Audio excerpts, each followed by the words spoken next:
Hello et bienvenue à ce nouveau numéro de la Minute Arthur. Aujourd'hui nous disons, commence par donner. Si tu veux recevoir, tu dois d'abord donner.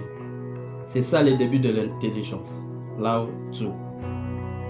Le récit du jour est une histoire vraie de Shetara Sims et sa fille Rakia Edmondson. Femme seule, Shetara venait de traverser des années difficiles qui ont commencé en 2012 par l'assassinat de sa fille aînée lors d'une simple dispute à Kansas City, Missouri. En 2020, la mère célibataire a perdu son emploi pendant la pandémie.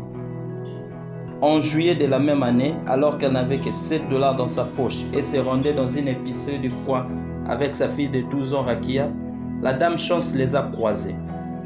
Au sol sur le parking, elles ont trouvé un billet d'$1. Peut-être que c'est notre jour de chance, s'exclamèrent toutes les deux.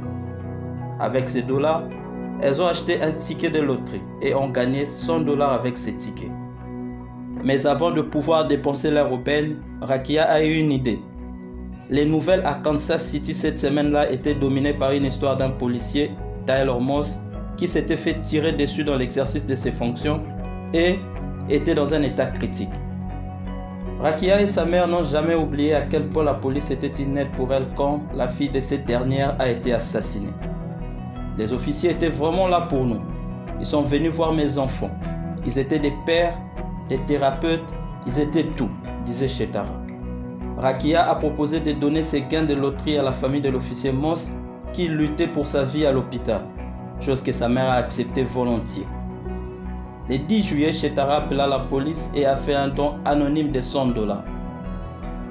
Émus par cette généreuse expression de remerciement, les officiers ont traqué et retrouvé les Sims. Lorsque Shetara a expliqué la motivation derrière son geste, les policiers n'en revenaient pas. Compte tenu de ses difficultés financières, les officiers ont insisté à Shetara de garder son argent. La femme a refusé en disant que la famille de l'officier à l'hôpital en avait besoin et que la police devait savoir qu'elle était soutenue. Touchée par cette marque de générosité, la police a initié une page de collecte pour aider financièrement les Sims, avec comme objectif la somme de $10,000. Mais au 11 janvier 2021, la page de collecte surnommée La Femme au cœur d'or a atteint un montant de $170,000.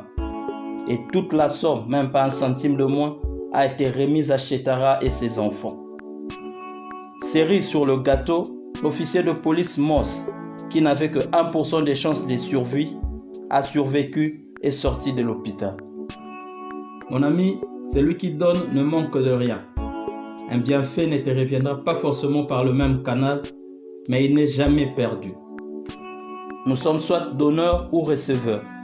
Mais le vrai bonheur et la vraie joie, c'est d'être capable à la fois de donner et de recevoir en créant un équilibre en nous-mêmes et dans le monde qui nous entoure.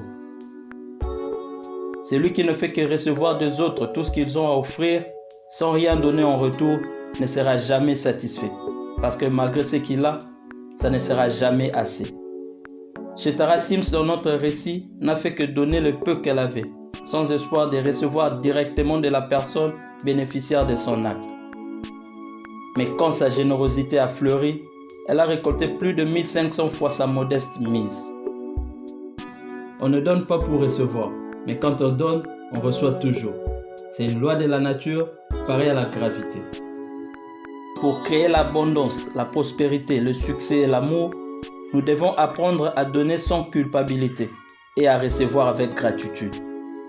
Nous devons être ouverts et accepter à la fois le don et la réception dans tous les aspects de notre vie. Personne n'est inutile dans ce monde si cette dernière allège les fardeaux d'un autre.